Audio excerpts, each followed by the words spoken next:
रखड़िया सरकार का साडी अपनी तो बंदे नाल दे तकड़िया रखी दा असला रेलियां ते किवें हो जू परचा वेलियां ते नाल शूटर पक्के रखड़िया टक टक रखड़िया टक टक रखड़िया अधिकारों की रक्षा की और आज भी इस देश में आरक्षण बचा हुआ है, नौकरियां बची हुई है, हिस्सेदारी बची हुई है, राजनीतिक व्यवस्था कायम है, लोकतांत्रिक व्यवस्था है। तो धन्यवाद करना चाहिए उन जातियों का जिन्होंने अपने प्राणों का बलिदान दे दिया, लाठी डंडे खाए, गोलियां खाई, लेकिन अपने अधिकारों को छीनने नहीं दिया। सब लोगों को उनका धन्यवाद करना चाहिए। लेकिन दुश्मन का ये षड्यंत्र है और दुश्मन बड़ा समझदार है। दुश्मन जानता है कि 2 अप्रैल 2018 के बाद में ये दलित समाज एकजुट हो गया था।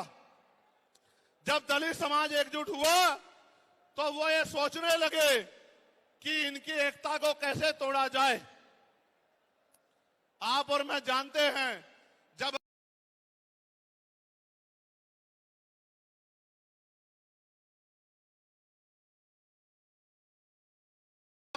अगर आप झाड़ू की सिक्कों को इकट्ठा कर दोगे, वो सिक्के जो हैं एकजुट हो जाएंगे, उनको बांध दिया जाएगा तो वो सारा कचरा साफ कर देंगे। लेकिन अगर वो जो सिक्के होते हैं, अगर आपने उनको अलग अलग कर दिया तो वो कचरा साफ नहीं कर पाएंगे, वो खुद कचरा बन जाएंगे, उनकी कोई हैसियत नहीं बनेगी। इसलिए हमारे महापुरुषों ने बहुजन समाज में भाईचारे की बात की। और आप महसूस करो, बाबा साहब अंबेडकर ने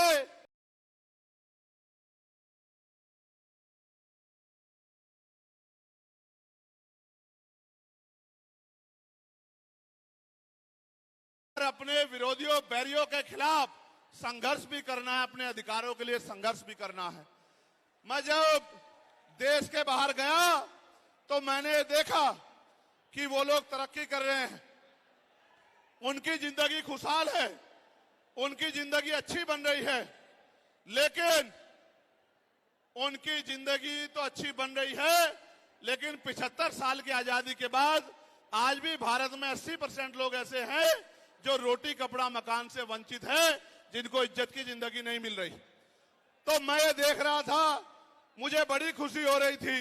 लेकिन जब मैं भारत की तरफ देखता हूं तो बड़ी निराशा हाथ लगती है। फिर ये महसूस करता हूं कि आज जो कुछ हमारे पास है वो हमारे महान पुरुषों की संघर्ष की वजह से है। अगर हमारे महान पुरुष संघर्ष नहीं करते तो जो आज हमें मिला है ये भी हमें किसी कीमत पे नहीं मिलता। आप जानते हैं, हमेशा आरक्षण के खिलाफ, चाहे सुप्रीम कोर्ट हो या मनुवादी दल हो, सब लोगों ने आरक्षण को समाप्त करवाने के लिए एड़ी चोटी के जोर लगा दिए। और इसका सबसे बड़ा हमला इस पे कब हुआ, जब 10% EWS लागू हुआ। मुझे माफी चाहते हुए कहना है कि हमारे दलों ने भी हाथ उठा के, जो हमारे पूर्व के दल थे, उनका समर्थन किया, जबकि वो आरक्षण पे सबसे बड़ा हमला था। अगर उसी दिन हम लोगों ने सड़कों पे निकल के अपनी आवाज को उठाया होता तो किसी की मां ने दूध नहीं पिलाया होता कि वो दोबारा आरक्षण पे हमला करने के बारे में सोच लेता। ये भाजपा के लोग जो सत्ता में बैठे हैं, इन्होंने वोट तो आपसे हमसे ली धर्म के नाम पे, भाईचारे के नाम पे, लेकिन सत्ता में आके ये लोग अपने लोगों का काम करने लगे, अपने महापुरुषों की विचारधारा को आगे बढ़ाने लगे। और हम लोग रोटी रोटी के लिए मोहताज लोग, जुल्म जाति के शिकार लोग परेशानी की जिंदगी जीने लगे। मैं चाहता हूं कि जो जिंदगी हमारे लोग ऑस्ट्रेलिया में जी रहे हैं, ऑस्ट्रिया में जी रहे हैं, इटली में जी रहे हैं, यूरोप में जी रहे हैं, पूरे अमेरिका में जी रहे हैं, कनाडा में जी रहे हैं, इंग्लैंड में जी रहे हैं, ऐसी जिंदगी की व्यवस्था भारत में भी हो। लेकिन ये तभी संभव है जब राजनीतिक शक्ति हमारे पास हो। अगर राजनीतिक शक्ति भाजपा और कांग्रेस के पास रहेगी तो हम लोग इज्जत की जिंदगी इस देश में नहीं जी सकते। इस बात को आप लोग मेरी ध्यान रखना। ये मैं नहीं कह रहा हूं, ये बाबा साहब अंबेडकर ने कहा, political power is the master की। राजनीतिक सत्ता वो चाबी है जो आपकी सारी परेशानियों का हल कर देगी। और राजनीतिक सत्ता जिनके पास है उनके लोग हजारों हजारों करोड़ रुपए लेके भाग जाते।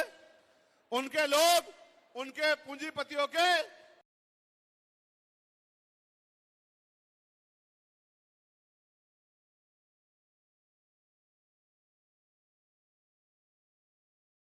लिख के आपको जेल भेजने का काम सरकार कर देगी और आपके घर की कुर्की भी करा देगी।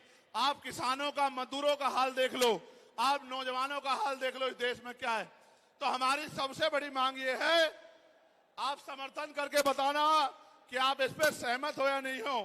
बताओ, जातिवार जनगणना होनी चाहिए नहीं होनी चाहिए? एक सुर में बताओ, होनी चाहिए नहीं होनी चाहिए? साथ साथ इस देश में जातिवार जनगणना के साथ साथ जितने भी सरकारी संस्थान हैं